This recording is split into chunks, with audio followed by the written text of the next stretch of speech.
ব্যারাকপুরের মানুষ সবচেয়ে বেশি ছড়াচ্ছে এবার, তাই তো? তোমার রিটায়ারমেন্টের একটা গুঞ্জন বা আভাস দেওয়া হয়েছে। আমার মনে হচ্ছে ওরা একটু বাজারটাকে বাজিয়ে দেখতে চাইছে, বুঝতে পারছো? তোমার ইয়ে এ করে এমন একটা দিল না, আমি চোখের সামনে ভিজুয়ালাইজ করলাম ব্যাপারটা।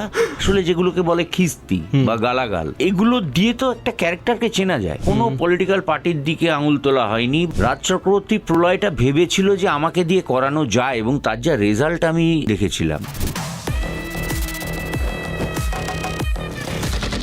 ওটা আমি জীবনে ভুলবো না। প্রলয়ের আগে আমার এক ধরনের, যারা কেউ তোপসে দেখে, কেউ এক আকাশের নিচে দেখে, কেউ কথা দেখে, ধীরে ধীরে আমাকে শুভেন্দুর ছেলে থেকে শাশ্বত হিসেবে মেনে নিয়েছিলেন। তো প্রলয়ে যেটা দিল, এটা আই ডিডন্ট এক্সপেক্ট। আমার জীবনের একটা টার্নিং পয়েন্ট। এমন একজন মানুষের সঙ্গে এই মুহূর্তে স্টুডিওতে বসে আছি এবং এমন একটা সিরিজ নিয়ে কথা বলতে চলেছি।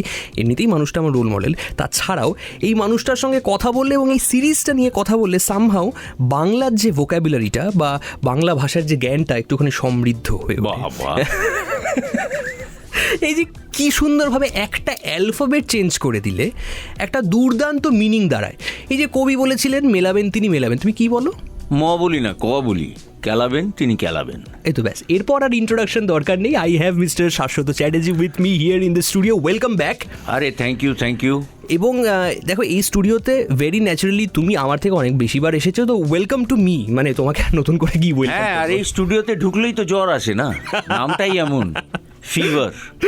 ওকে, so again officially the season of ঝড়, কালবৈশাখী আসতে একটুখানি দেরি আছে। আপাতত প্রলয় নিয়ে কথা বলছে। অফিসিয়ালি দ্য সিজন অফ প্রলয়, এবং আবার প্রলয় সিজন 2 গতকাল ট্রেলার ড্রপ করেছে। 27শে ফেব্রুয়ারি জি5-এ দেখা যাবে। হ্যাঁ, 27শে ফেব্রুয়ারি থেকে দেখা যাবে। হ্যাঁ, 27শে ফেব্রুয়ারি থেকে দেখা যাবে। ওকে, তো তোমার সিজন 1-এর লাস্ট ডায়লগটা থেকেই একটুখানি ধরি তাহলে। সুন্দরবনের পর যেটা তুমি দেখলে, ব্যারাকপুরের মানুষ সবচেয়ে বেশি ছড়াচ্ছে এবার, তাই তো? হ্যাঁ, ওটার লাস্টের দিকে ব্লাস্ট হওয়ার আগে ওইটাই ডায়লগ ছিল। দেখা যাক কে কোথায় ছড়াচ্ছে। আমার তো কাজই ওকে।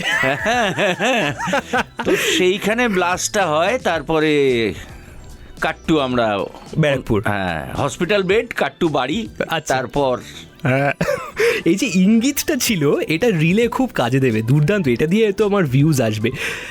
এই ট্রেলারটা দেখছিলাম, খুব ইন্টারেস্টিংলি তোমার রিটায়ারমেন্ট মানে অনিমেষ দত্তর রিটায়ারমেন্টের একটা গুঞ্জন বা আভাস দেওয়া হয়েছে। তুমি পার্সোনালি কি মনে করো, রাজদা তোমাকে রিটায়ার করতে দেবে বা মানুষ দেবে? আমার মনে হয় না ওটা। আসলে আমার মনে হচ্ছে এই রিটায়ারমেন্টের হিন্ট দিয়ে কে কতবার না বললো সেটা ওরা দেখতে চাইছে। আমার মনে হচ্ছে ওরা একটু বাজারটাকে বাজিয়ে দেখতে চাইছে, বুঝতে পারছো? আচ্ছা, তো কাজেই যাতে রিটায়ার না করি, তার জন্য কিন্তু আমার এই মাইকের ওপারে যারা শুনছেন এবং ক্যামেরার ওপারে যারা দেখছেন, তাদের রেসপন্সিবিলিটি অনেক বেশি। क्या बात है। এইভাবেই একদম বেরিয়ে ব্যাট করতে হয়, জাস্ট লাইক অনিমেষ দত্ত। মানে আমি সেই ফিলিংটা পাচ্ছি। আচ্ছা, ব্যারাকপুর নিয়ে যেহেতু কথা বলছি, ব্যারাকপুরেই বলি। ব্যারাকপুরে শুটিং করেছো। I don't know if it would be the right choice of word. ঘিঞ্জি কথাটা বললে একটু ক্লাস্টার জায়গাটা। ব্যারাকপুর নৈহাটি। নৈহাটি কীরকম এক্সপিরিয়েন্স ছিল? নৈহাটিতে বড়মার মন্দির বিখ্যাত, এবং তার রাস্তার সামনের রাস্তাটায় কি ভিড় হয় সবাই জানেন যারা গেছেন। তো সেই রাস্তায়, বিজি রাস্তায় দিনের বেলা কাউকে বা কোনো রাস্তার কোনো অংশ না আটকে 5-6 জনে মিলে ফাইট সিকোয়েন্স শ্যুট হয়েছে ওখানে, গোলাগুলি চলেছে। এবং সেইটা যে কিভাবে করা হয়েছে, এবং ওখানকার লোকাল মানুষের সহযোগিতা না পেলে সম্ভব ছিল না। তারা এতটাই স্পোর্টিং। আচ্ছা, হ্যাঁ, 1-2 তো সবসময় বিরক্তি হবে, আমি রোজ এখান দিয়ে যাই, এখানে শুটিং কেন করছে, সেটা সব জায়গায় থাকবে। কিন্তু ইন জেনারেল বেশিরভাগ মানুষ যেভাবে সাপোর্ট করেছেন, এবং একটু উচ্ছ্বাসটা কয়েক জায়গায় বেশি দেখিয়ে ফেলেছেন, যে আমাদের রাজকে বলতে হয়েছে যখন গুলি চলছে দয়া করে হেসে কারুর দিকে হাত নাড়বেন না, ভয় পান, পালান। পালাতে চাইছে না, শুটিং দেখতে চাইছেন। তো এরকম অনেক ঘটনা, মানে but it was a nice experience. মানে আউট অফ 10 কত রাখছো? আমি 10.5 দেবো এই এক্সপিরিয়েন্সটাকে। क्या बात, 3 cheers। মানে যেখানেই আমাদের যারা দর্শক তারা ইনভলভড হয়ে যান না শুটিংয়ে, ওইটার এক্সপিরিয়েন্সটাই অন্য। আচ্ছা, বাহ। আচ্ছা, এই যে সুপার কপ, আমি যদি একটু বম্বের দিকে তাকাই, রোহিত শেট্টি হাতে ধরে ব্যাপারটা ঘেটেছেন। সুপার কপ বলতে আমার এখন অক্ষয় কুমারকে মনে পড়ে যাবে, রণবীর সিংকে মনে পড়ে, প্রচুর নাম। কিন্তু আমাদের এখানে থ্যাঙ্কস টু রাজ চক্রবর্তী, যে সুপার কপ মানে তুমি। I wanted to ask you for a long time এই প্রশ্নটা, যে তোমার কতটা মজা লাগে চরিত্রটা করতে, মানে এটা কি তোমার পার্সোনাল ফেভারিট?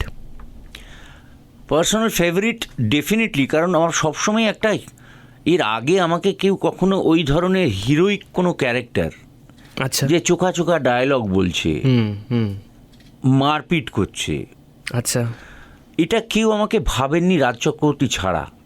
রাজ চক্রবর্তীর আগে রাজ চক্রবর্তী প্রলয়টা ভেবেছিল যে আমাকে দিয়ে করানো যায়, এবং তার যা রেজাল্ট আমি প্রিয়া সিনেমায় প্রিমিয়ারের দিন দেখেছিলাম। মানে প্রলয়ের কথা বলছো? প্রলয়, প্রথম প্রলয় সিনেমা, ওটা আমি জীবনে ভুলবো না। মানে আমার এখনো মনে আছে, গ্রাম থেকে লোক এসেছিলেন, মানে শুটিয়া গ্রাম থেকে, বরুণ বিশ্বাসের গ্রাম থেকে লোক এসেছিলেন, বরুণ বিশ্বাসের বাবা মা এসেছিলেন। ওকে। সারা ছবিতে যা রিয়াকশন হয়েছে, মানে আমি বুঝতে পারছি না আমি সালমান খান বা শাহরুখ খান। আমার আশেপাশে যারা আমার দিকে তাকাচ্ছে, রিয়াকশন দিকে হাসছে, আমি বললাম এরম হয়ে গেছি, জাস্ট কি হচ্ছে বুঝতে পারছি না। এবং শোটা ভাঙার পরে আমি প্রিয়া থেকে বেরিয়ে ট্রাম লাইনটা ক্রস করে উল্টো দিকে গাড়িতে যাব। আচ্ছা। দেশপ্রিয় পার্কের কোনটা জ্যাম হয়ে গেছে, রাস্তায় লোকে পায়ে হাত দিয়ে প্রণাম করছে। লাস্টে পার্কিং দিতে গেছি, যে ভদ্রলোককে, তিনি বলছেন পার্কিং লাগবে না, আপনি গাড়ি নিয়ে বেরিয়ে যান, আপনার পার্কিংয়ের পয়সা আমার লাগবে না। এটা আমি কোথাও কোনো ছবিতে দেখিনি আমার ক্ষেত্রে। বাহ, কি আবাদ। সেখান থেকে তোমরা বিগ স্ক্রিন থেকে সিরিজে এলে, এবং আবার সিজন 2 আসছে, তাই তো? এবং এই যে সিজন 2 এর যে বিষয়টা, অনিমেষ দত্ত, আমি যদি চরিত্রতে একটুখানি কনসেন্ট্রেট করি, এটা কাইন্ড অফ এখন আমাদের কাছে কাল্ট ক্লাসিক হয়ে গেছে, ঠিক আছে? এবং প্রত্যেকবার কিছু না কিছু চরিত্র তো আমাদের চেনা, জাস্ট লাইক কাকাবাবু চরিত্র আমরা চিনি, কিন্তু প্রত্যেকবার, প্রত্যেক সিরিজ হোক, সিনেমা হোক, একটা তো এক্সট্রা ইমপ্রভ, একটা তো এক্সট্রা কিছু থাকে। এইবার আমি বলছি না গল্পটা বলে দাও, বাট এইবার কি এক্সপেক্ট করছি আমরা?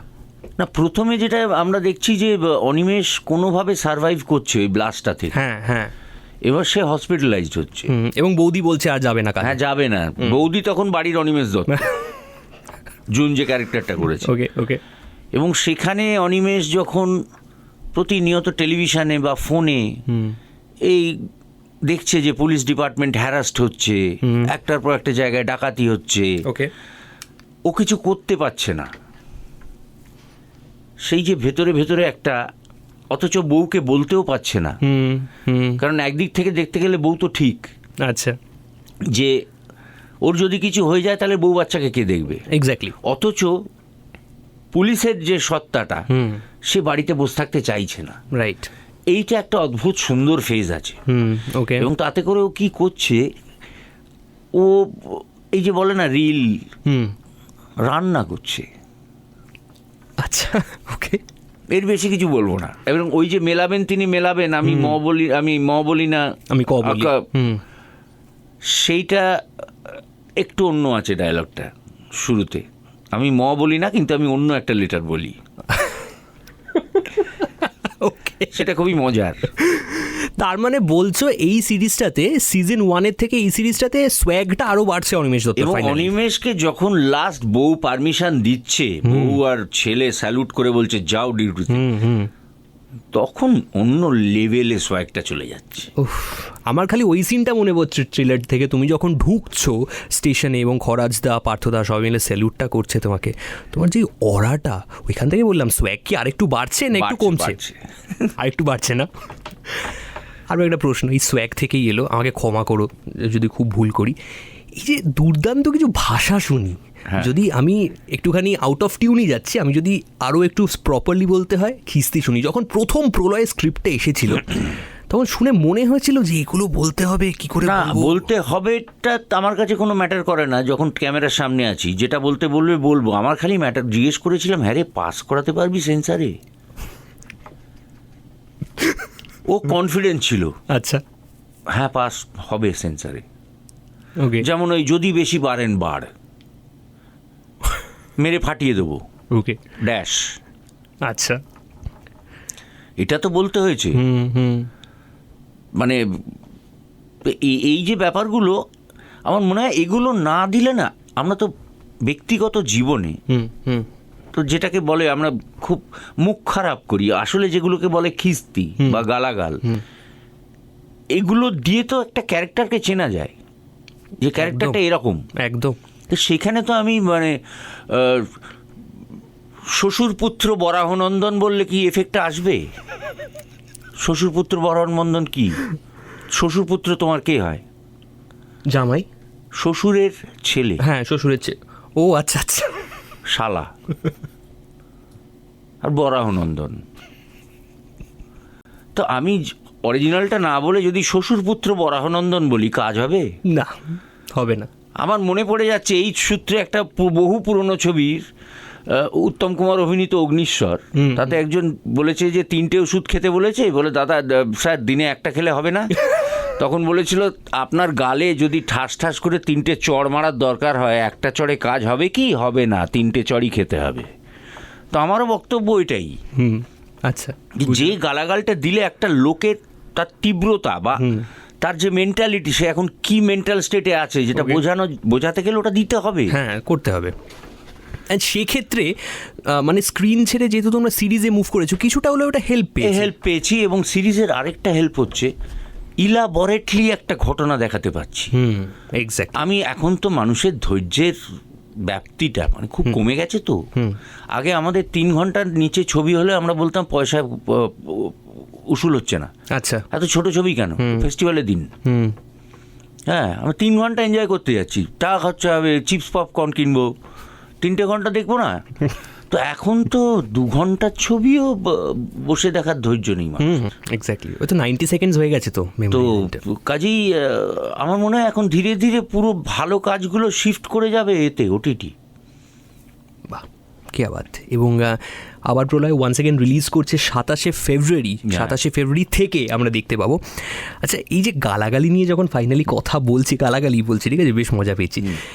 এত বছর হয়ে গেল ইন্ডাস্ট্রিতে, তোমাকে যদি একটা গালাগালির কম্পিটিশানে যেতে হয়, মানে কাউকে তুমি প্রাইজ দিচ্ছ, ঠিক আছে, ইন্ডাস্ট্রিতে গালাগালি দেওয়ার, আমি সত্যি চরিত্র বলছি, রিল বলছি না, গোল্ড, সিলভার, ব্রোঞ্জ, বা হ্যাঁ ব্রোঞ্জ কে পাচ্ছে এই ইন্ডাস্ট্রির গালাগালি দেওয়াতে? তেমনভাবে সত্যি কথা বলতে কি ওইরকম ইনোভেটিভ গালাগালি আমি কারোর কাছ থেকে খুব একটা শুনি না। আমাদের খুব চলতি গালাগালগুলো আমরা শুনি। ওকে, তো সেগুলো বন্ধু বান্ধবদের মধ্যে হয়। কিন্তু একটা ইনোভেটিভ গালাগালি আমি শুনেছিলাম, যেটা আমি কেন এখানে মাইকে বলতেও পারবো না। ওকে। এবং দেখতে আমি সত্যি কথা বলতে পারবো না, এটা এখানে বলা যায় না, এত ইনোভেটিভ গালাগালি। সেটা দিয়েছিলেন একজনকে কৌস্তব রায়। আচ্ছা, ওকে। মানে মানে তোমার ইয়েতে করে এমন একটা দিল না, আমি চোখের সামনে ভিজুয়ালাইজ করলাম ব্যাপারটা। এটা ভাবে কি করে একটা মানুষ? আমিও করতে পারছি এখন। হ্যাঁ, বাহ, কি বাত। তাহলে কৌস্তবদা হলো গোল্ড। গোল্ড গোল্ড গোল্ড ওই ওই ওই ইনোভেশন অসম্ভব। Silver, bronze? সিলভার ব্রোঞ্জ আমরা যে কেউ পেতে পারি, কিন্তু ওই লেভেলটা নয়। ওই যে একটা লাইন বলে ভিজুয়ালি তোমার পুরো ঘটনাটা দেখিয়ে দেবে যে ও কি করতে চাইছে। একটা স্ক্রিপ্ট হয়ে গেছে। হ্যাঁ, এবং সেটা দেখতে পাবে তুমি, মানে কি করে সম্ভব? আর নিজেকে কি দেবে? গোল্ড, সিলভার, ব্রোঞ্জ, নিজেকে কি দিচ্ছ? তুমি কি গালাগালিতে বিশ্বাস করো? এটা আগে বলো। জায়গা বুঝে। আচ্ছা, জায়গা বুঝে। যেমন বন্ধু বান্ধবদের সঙ্গে ওটা অটোমেটিক্যালি আসে, আর ওটা অলওয়েজ যে গালাগাল হিসেবে আসে তা না। ওকে। মানে আমি তো একদম রাজা বসন্ত রায় রকবাজি করা ছেলে। আমাদের রক ছিল। ওকে। আমাদের চায়ের দোকানে খাতা চলতো। হ্যাঁ, এবং কাজেই আমরা কিছু ছেলেপুলে এক বয়সী তখন বাড়ির বাজার করে দিতাম, তার থেকে টাকা চেপে দুটো যদি সিগারেটের পয়সা ওঠে। তো কাজে এই লাইফটা আমি লিড করেছি। ওকে। তো কাজে আমি জানি, আমি একদম প্রচণ্ড ভদ্রভাবে বসে একজন কবি সাহিত্যিকের সঙ্গে আলোচনা করতে পারি, আবার একদম রকে বসিয়ে দাও আমি অন্য ছেলে। কি বাত, এই ছাপটা কোথাও এটা কি অনিমেষ দত্তর মধ্যে আমরা দেখতে পাই? অনিমেষ দত্ত ভেতরে না থাকলে বেরোবে কি করে? হ্যাঁ হ্যাঁ, এটা ঠিক, এইটা রাজদা পুরো ধরে নিচ্ছে। যেহেতু রাজদা নিয়েও কথা বললাম, রাজ চক্রবর্তীর সঙ্গে কাজ করা, আমি এখানে সেন্টেন্সটা ছাড়লাম, তুমি কমপ্লিট করো। অন্য একটা দিগন্ত খুলে যাওয়া, মানে রাজ চক্রবর্তীর মধ্যে একটা হিরো আছে, সেটা কাজ করতে করতে বুঝতে পারবে। ওকে, রাজ চক্রবর্তীর মধ্যে একটা অনিমেষ দত্ত আছে। বাহ। এবং রাজ চক্রবর্তী আমার যতদূর ধারণা ও হিরো হতেই এসেছিল। এক্স্যাক্টলি, আমরা শুনেছি সেটা হালিশহর থেকে। এবং ও নিজেকে হিরোর মতোই মেনটেন করে। আমি হয়তো অতটা কনসিয়াস নই, আমার লুক বা আমি কি পরবো, আমি কীভাবে হাঁটবো, আমি কোন গাড়ি থেকে নামবো, ওর মধ্যে আছে। কি বাত। অনিমেষ দত্ত নেক্সট বার যখন রাজদা আসবে, এটা একবার শোনাবো রাজদাকে। হ্যাঁ, ডেফিনেটলি। কি দুর্দান্ত একটা, আমি ডেসক্রিপশন বলবো, ডেফিনেশন বলবো, আমি লিটারাল টার্মটালও ডেফিনেশন, কি দুর্দান্ত একটা ডেফিনেশন পেলাম। Anyway, coming back to Animesh Dutta, এতগুলো চরিত্র ওভার ইয়ার্স, অনিমেষ দত্তকে প্রথম 10-এর মধ্যে কোন পজিশনে রাখছো এবং কেন? অনিমেষ দত্তকে প্রথম 10-এর মধ্যে আমি আমি হয়তো 1 নম্বরেই রাখবো। তার কারণ অনিমেষ দত্ত আমার জীবনে একটা অন্য ফ্যান ফলোয়ার্স খুলে দিয়েছে রাস্তা, ফ্যানেদের রাস্তা, যেটা প্রলয়ের আগে আমার এক ধরনের টিপিক্যাল শিক্ষিত বাঙালি পরিবার, তার মা মাসি জ্যাঠা কাকা, যারা কেউ তোপসে দেখে, কেউ এক আকাশের নিচে দেখে, কেউ কথা দেখে, কেউ ব্যোমকেশ দেখে, কেউ ছোট ছোট টেলিফিল্ম দেখে ধীরে ধীরে আমাকে শুভেন্দুর ছেলে থেকে শাশ্বত হিসেবে মেনে নিয়েছিলেন। ওকে, এবং ভালোবাসা দিয়েছেন।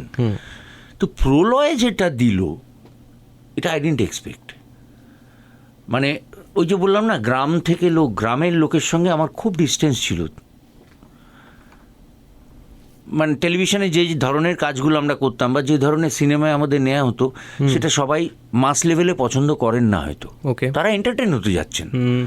আর আমায় গম্ভীর গম্ভীর ক্যারেক্টার, হ্যাঁ, সেগুলো যেমন অভিনেতা হিসেবে করে খুব আনন্দ পেয়েছি, কিন্তু দর্শক অতটা হয়তো নেননি। মেঘে ঢাকা তারা আমার জীবনের শ্রেষ্ঠতম অভিনয় বলে আমি মনে করি। খুব বেশি লোক দেখেছেন কি? যারা দেখেছেন তারা অনেকবার দেখেছেন। আচ্ছা, কিন্তু কমার্শিয়ালি তো ওই হিটটা হয়নি। তো কাজী এই অনিমেষ দত্ত চরিত্রটা আমাকে কমার্শিয়ালি হিট করিয়েছে। এবং আমাকে রাজ ছবিটা চলার যখন চলছে প্রলয়, বারবার আমাকে বলছে চলো গ্রামে চলো, দেখো কি হচ্ছে হলে। আমার সাহস নেই রে, আমার সাহস নেই, আমি যাব না। তো এই দর্শকটা আমাকে দিয়েছে। কাজে আমি 10-এর মধ্যে 1 থেকে 10-এর মধ্যে 1-এ রাখবো ওটাকে। আমার জীবনের একটা টার্নিং পয়েন্ট যদি বলি বাংলায়, তাহলে হচ্ছে আবার প্রলয়। কারণ প্রলয় না হলে আমার মনে হয় না সবর হতো। ডেফিনেটলি প্রলয়ের ওই রূপ না দেখলে হয়তো আমার সবরের কাস্টিংয়ের কথা ভাবা হতো না। তো কাজে ওইটা যেমন একটা, তেমনি হিন্দি জগতের জন্য কাহানি একটা, তো ডেফিনেটলি। বাহ, কে বাত। আচ্ছা, এই প্রশ্নটা আজকে সকালে যখন ম্যাড মর্নিংস চলছিল শোতে, এবং যখন গতকাল ট্রেলার দেখার পর আবার প্রলয় সিজন 2 নিয়ে কথা বলছিলাম, একজন ফ্যান আমাকে ওভার হোয়াটসঅ্যাপ করেছিল। আমি সেই ফ্যানটা, যেহেতু আজকে শাশ্বত চ্যাটার্জি স্টুডিওতে আছে, তুমি একটু উত্তরটা দিয়ে দাও। আমাকে বলেছিল দাদা যে এই যে আপার প্রলয় সিজন 2 যে আসছে, এটা অ্যাকচুয়ালি সিজন 3, কারণ সিজন 2টা কয়েকদিন আগে হলে দেখে এলাম, হোক কলরব। না, কারণ অনেকেই সেটা এক্সপেক্ট করেছিল যে আমাদের কি চরিত্রটার নাম ছিল, কি চাকি, ক্ষুদিরাম চাকি।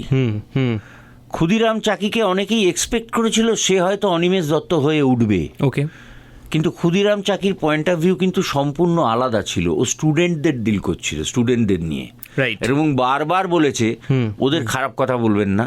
আচ্ছা, ওটা আমার মনে হয় কারণ ওনার মনে হয়েছে প্রলয়ের ছাপ আছে, তার কারণ হয়তো আমার সঙ্গে আবার পার্থদা রয়েছেন, পার্থ ভৌমিক, সেইটা ওই ওয়াটসঅ্যানার ভেবে ফেলুদা তোপসে ভেবে নিয়েছেন।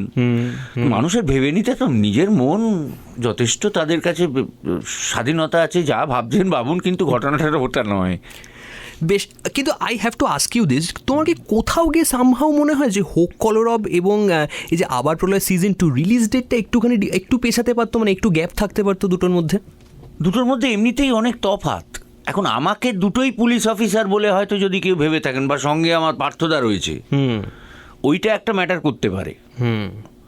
কিন্তু এটা তো একটা রিয়েল লাইফ স্টোরি থেকে, রিয়েল ঘটনা থেকে একটা ফিকশন তৈরি করা আমাদের হোক কলরব। ওকে, অ্যান্ড সম্পূর্ণভাবে ওই র্যাগিংয়ের সাবজেক্টটাকে অ্যাড্রেস করা হয়েছে। এটা it's not a political or anything. কোনো যারা দেখেছে তারা জানেন কোনো পলিটিক্যাল পার্টির দিকে আঙুল তোলা হয়নি, বা কোনো পলিটিক্যাল পার্টিকে গ্লোরিফাই করা হয়নি। ওকে, এটা জাস্ট ওই র্যাগিংটাকে অ্যাটাক করা হয়েছে। বাহ, যে র্যাগিং হলে কি হতে পারে, কত দূর অবধি তুমি র্যাগিং করতে পারো। এবং এরকম সম্প্রতি আমরা কেস তো দেখেওছি প্রচুর, এবং দেখছিও। আজকেই সকালে হয়েছে। ও, আজকেই সকালে একটু একটা কেস দেখছিলাম। মানে এটা শোধরানো খুব দরকার। মানে হ্যাঁ, বড় হয়ে তুমি যখন নতুন কেউ আসবে, আমরা কি ছোটোবেলায় র্যাগিং করিনি? আমরা যখন খেলার মাঠে বা পাড়ায় যখন নতুন কেউ খেলতে আসতো, যে নতুন এসছে তাকে কি আমি বলিনি নর্দমায় বল পড়েছে ধুয়ে নিয়ে আয়, তাহলে বল করতে দেবো? হ্যাঁ, পাঁচিলের ওধারে বল পড়ে গেছে, এই দেয়াল বেয়ে ওঠ, বলটা নিয়ে আয়, তাহলে খেলতে দেবো। তো এটাও তো র্যাগিং, কিন্তু এটা খুব সুস্থ। হ্যাঁ, র্যাগিং এটা মজার ছলে র্যাগিং। একদমই তাই। র্যাগিং জিনিসটা কত অবধি যাবো, একটা লিমিট, সেটা তো বুঝতে হবে মানুষকে। একদমই তাই। অ্যান্ড আই হোপ যেন সেটা ওই বোধটা আমাদের মধ্যে আসে। ওয়েল, এর থেকে বেশি আমি আবার প্রলয় সিজন 2 নিয়ে কথা বলবো না, কারণ আমি 27 তারিখের জন্য ওয়েট করছি। কিন্তু তোমার বাড়িতে তো মোটামুটি একটা পার্টি চলছে। আজকে তুমি এখানে বসে আছো, গত সপ্তাহে এসেছিল হিয়া, এবং আই হ্যাভ টু সে ওই ফেসবুকে প্রিমিয়ারে তোমাদের একসঙ্গে হাগ করার যে ছবিটা দেখেছি, এবং যদি 5-7খানা লাভ একসঙ্গে দিতাম। এটা কথা বলো, মন মানে না গত 13 তারিখ রিলিজ করেছে। সিনিয়র অভিনেতা শাশ্বত চট্টোপাধ্যায় দেখে কেমন লেগেছে, এবং বাবা শাশ্বত চট্টোপাধ্যায় দেখে কেমন লেগেছে? আমি বাবা হিসেবে দেখিনি, কারণ বাবা হিসেবে আমার কোনো কন্ট্রিবিউশন নেই ওর এই সিনেমাটার পেছনে, 1%ও নেই। আচ্ছা, কারণ আমি জানতে পেরেছি যখন ও সাইন করতে চলেছে ছবিটা। ওকে, আমি দেখতাম ও নাচ শিখছে, নাচের রিল বানাচ্ছে বসে বসে। তারপর দেখলাম নিয়মিত জিম করতে যাচ্ছে, যে জীবনে আমি করিনি কোনো দিন। নাচ আর জিম আমার জীবনের কোনো অস্তিত্বই নেই। তো তারপরে দেখলাম হঠাৎ করে একদিন পোর্টফোলিও হয়ে গেল। আমি তখন ভাবলাম যে কিছু একটা সিরিয়াসলি এবার হয়তো আমার কাছে আসবে। আচ্ছা বাবা, যেটা স্বাভাবিক, এলো না, আসেনি না। আচ্ছা, কারণ মানে এটা আমার আমি কাউকে আগ বাড়িয়ে বলবো না যে তুমি একে, আমি বলতে পারি যে তুমি একে বাজিয়ে দেখো, এর ভেতরে কি আছে। একে নাও বলার কোনো জায়গাতেই আমি নেই, না আমি প্রডিউসার, না আমি ডিরেক্টর। তো কাজেই আমি যখন জানতে পারলাম ও ছবিটা করছে, তখনও আমি কিছু বলিনি। আমি খালি একটাই কথা ডেকে বলেছিলাম, ইন্ডাস্ট্রিটাকে দূর থেকে দেখে যেরকম মনে হয়, লড়াইটা কিন্তু অনেক কঠিন, এবং যতদিন ভালো লাগবে কাজটা করতে ততদিনই করবি। ভালো এখানে লাগছে না, সেখানে কাজ করার প্রয়োজন নেই। কারণ তোমার নিজের ভালো না লাগলে তুমি ভালো লাগাতে পারবে না, সিম্পল হিসেব। আর যাই হোক না কেন, যখন ধরে নিয়েছো এটা করবে, যাই হোক না কেন, তোমার বাবার সঙ্গে গোড়ার দিকে যা হয়েছে, তোমার সঙ্গেও সেগুলোই হবে। তুমি স্ট্রাগলটা বলছো, পাত্তা দেবে না স্ট্রাগল। এবং অনেক সময় হয় না, এর ছেলে অভিনয় করতে, এর মেয়ে অভিনয় করতে, আমি অনেক বেটার, এগুলো হবে। আচ্ছা, তো আমি বললাম, ওটাই বলে দিয়েছিলাম যে এইটা গায়ে মাখবি না। আচ্ছা, নিজের কাজটুকু করবি, চুপচাপ সরে যাবি, এবং ছবিটা কমপ্লিট করবি, নিজের 100% দিবি, তারপর ভুলে যাবি। Don't expect anything from anybody. এটা আমার বাবা আমাকে বহু ছোটোবেলায় একবার বলেছিল, যখন আমি বাবার সঙ্গে সিনেমায় শুটিং দেখতে যেতাম। মাঝে মধ্যেই কেউ এসে ওই চকলেট দিত। আচ্ছা, হ্যাঁ, কেউ কখনো ওই ছোটো প্লাস্টিকের গান দিল, না এটা তোমার জন্য, এটাই। তো বাবা আমাকে বলেছিল, এগুলো কেন পাচ্ছিস জানিস? আমি কেন? কাকু আমায় খুব ভালোবাসে, হ্যাঁ ঘন্টাবাসে, তুই তোর বাবার ছেলে বলে পাচ্ছিস, রাইট, মাথায় রাখবি। ওকে। মানে এই পয়েন্টটা নিয়ে আমরা বড্ড নেপোটিজম নিয়ে নাচানাচি করি। নেপো শব্দটা কে আবিষ্কার করেছিল কে জানে বাবা, ডিকশনারিতে আছে? এটা দেখিনি সিরিয়াসলি। হ্যাঁ, দেখতে হবে, ওয়েবস্টার ডিকশনারিটা খুলে একবার দেখতে হবে নেপোটা আছে কিনা। হ্যাঁ, কিন্তু বাংলায় এক নেপো আমি তো জানি, যে দই মেরে চলে যায়। কিন্তু এই যে পয়েন্টগুলো যে তুমি তুলে ধরলে, এইগুলো নিয়ে কেন কোনো ডিসকাশন হয় না? অদ্ভুতভাবে হয় না? না, দরকার নেই তো, আমার যতটুকু যাকে বলার আমি ততটুকু তাকে বলেছি। বাহ, বেশ, ভেরি নাইস। আচ্ছা, বাই দ্য ওয়ে, আর্টিস্ট ফোরামের ইলেকশন হলো। হ্যাঁ, congratulations on that as well. বাবা, আমি মানে এক্সপেক্টই করিনি। আমি কত বছর আর্টিস্ট ফোরামে যাইনি। আমায় শান্তিদা মেসেজ পাঠালো, সব থেকে বেশি সংখ্যক ভোট তুই পেয়েছিস। হ্যাঁ, 899 মধ্যে 809টা। বাহ। আমি তারপর লিখে পাঠালাম হোয়াটসঅ্যাপে, রিগিং। মানে এসআইআর এর খুব একটা এফেক্ট পড়েনি বলছো? বাহ, ভেরি নাইস। আচ্ছা, কিন্তু এই বিষয়ে একটা সিরিয়াস আলোচনা, সেটা হলো এই চেয়ারে বসেই অনেকে বলে গেছে এই কথাটা, যে ইনফ্যাক্ট আবার প্রলয়তে তো পার্থদাই রয়েছে। মানে পলিটিক্স নিয়ে এই ইন্ডাস্ট্রিতে এত কিছু হচ্ছে, আবার প্রলয়তে পলিটিক্যাল একজনই রয়েছে। হ্যাঁ, তো তুমি এটা বলো যে ট্রেলারটা দেখলে বুঝতে পারবে পার্থদা নিজেকেই কতটা গালাগাল। হ্যাঁ, এক্স্যাক্টলি। পার্থদার মতো দেখতে, লাস্ট ডায়লগ আমি। কিন্তু মানে তুমি কি মনে করো, মানে আমাদের ইন্ডাস্ট্রিতে রাজনৈতিক ওপিনিয়ন বা মতাদর্শ নিয়ে আলোচনা করার ফ্রিলি উপায় রয়েছে বা স্কোপ রয়েছে? দেখো, করতে হবে।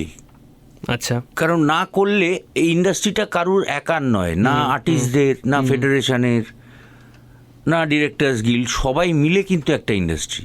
ওকে, তো সেটা যদি সুস্থভাবে এগিয়ে নিয়ে যেতে হয়, আলোচনা ছাড়া গতি নেই। রাইট। এতে করে কি হবে, ভবিষ্যতে ইন্ডাস্ট্রি হয়তো বন্ধ হয়ে যেতে পারে। যে সারাক্ষণ যদি আমরা লড়ালড়ি করি, একে তো এইটুকু ইন্ডাস্ট্রি, বেশিরভাগ মানুষ করে খাচ্ছেন কিন্তু সিরিয়ালের জন্য, কন্টিনিউয়াসলি যে সিরিয়ালগুলো চলছে তার জন্য। তো কাজেই সেখানে গিয়ে আমি জানি না, যদি ইন্ডাস্ট্রিকে বাঁচাতে হয় তাহলে বসতে হবে, নাহলে উপায় নেই। ফাইন। আরও খুব ডেলিকেট একটা পয়েন্ট এবং ভীষণভাবে কি বলবো, প্রচুর ইম্পর্ট্যান্ট একটা পয়েন্ট। অনির্বাণদা এই চেয়ারে বসেই বলে গিয়েছে যে আমি অঘোষিতভাবে ব্যান্ড, আমি অগস্টের পর থেকে কাজ করিনি। আর্টিস্ট ফোরাম এইটাকে কিভাবে অ্যাড্রেস করতে চলেছে বা কীভাবে, এটা নিয়েই আমাদের কথা হয়েছে। আমাদের 8 তারিখে একটা মিটিং আছে। ওকে, সেইখানে নিয়ে আমরা ডিসকাস করব যে কিভাবে এগোনো যায়, কার সঙ্গে আলোচনা এবং সকলের সঙ্গে আলোচনা করা যায়। আলোচনা ছাড়া কোনো গতি নেই এখানে। কোনো ড্রাস্টিক স্টেপ বা কোনো কি বলবো, কি তুগলকি কোনো এ করলে কিছু কোনো দিনই কোনো ভালো কাজ হয় না। রাইট। কোনো মৌলবাদী কোনো আজ অব্দি কোনো সৃষ্টিশীল কাজ করতে পেরেছে? না, পারেনি, সম্ভব না। আমি তোমায় মারলাম, তুমি তো আবার 4টে ছেলে দিয়ে আমায় মারলে, আবার আমি তোমায় মারলাম, আমার আবার 5টা। মারপিট কোনো দিন থামবে? একে অপরকে মেরিয়ে যাবে। এতে কী লাভটা কী হচ্ছে? রাইট। ওয়েল, একটা র্যাপিড ফায়ার তোমার জন্য রয়েছে, তবে তার আগে very quickly message to the listeners. 27th, আর ঠিক 7 দিন বাকি। কি বলবে আমার লিসনার্সদের জন্য এবং ভিউয়ার্সদের জন্য? আমার মনে হয় না কিছু বলার দরকার আছে, জানো। ওকে, কারণ একে তো ডিরেক্টর রাজ চক্রবর্তী, তাই ক্যারেক্টারের নাম অনিমেষ দত্ত, তাও আবার সিরিজের নাম প্রলয়। মানে সে আবার হোক, বারবার হোক, সববার হোক, প্রলয়। তো কাজেই আমার মনে হয় এমনি মানুষ দেখবেন, এবং যদি নাও দেখেন পরে শুনে দেখবেন। বাহ, ভেরি নাইস। এবং যেহেতু এই হিন্টটা তুমি দিয়েই দিলে, আমি ভেবেছিলাম এই প্রশ্নটা করবো না, তবুও করেই ফেলি। অনিমেষ দত্ত, মানে কোনো হিন্ট টিন্ট তুমি কি পেয়েছো? অনিমেষ দত্ত নেক্সট কোথায় যেতে পারে, ব্যারাকপুরের পর কোথায় যেতে পারে? কিছু হিন্ট আছে? আমি বেশি কিছু বলবো না, তবে এই সিরিজের শেষে একটা চমক আছে। চমক? হ্যাঁ। আচ্ছা। তো সেই চমকটা আমি এখন বলবো না। চমকটা দেখলেই বুঝতে পারবে যে প্রলয় আপাতত থামছে না। কি বাত হ্যায়! এই জন্যই তো এই কনভারসেশনটা আনা, ঠিক এই কারণেই। ব্যাস, তাহলে আপাতত আবার প্রলয় সিজন 2 আমরা কনসেন্ট্রেট করি, 27 তারিখের জন্য ওয়েট করি, কারণ তাছাড়া তো আর কোনো উপায় নেই। এবং আমাকে ভবিষ্যতের জন্য বয়স কমিয়ে যেতেই হবে, উপায় নেই। রাজ চক্রবর্তী ছাড়বে না, বলে দিয়েছে। এটা very nice, very nice. Well, চলো তাহলে আমরা চট করে কফিটা খাওয়ার আগে এবং নিচে যাওয়ার আগে, ফর অবভিয়াস রিজনস, আমরা একটুখানি আর কত নিচে নামবে? আমরা টুক করে র্যাপিড ফায়ারটা খেলে নিই এবং খেলে নিই এবং তুমি শুনতে থাকো fever 104 FM। This is the most happening station across the nation. আমার সঙ্গে ছিল শাশ্বত চ্যাটার্জি এবং এখনো রয়েছেন কিছু কথা এখনো বাকি রয়ে গেছে, সেটা অফ এয়ার বলাটাই আমার মনে হয় ভালো, আর অন এয়ার সেটা বলা যাবে না। আর আমি সম্রাট, আমি তো রয়েছি তোমার সাথে, তোমার পাশে।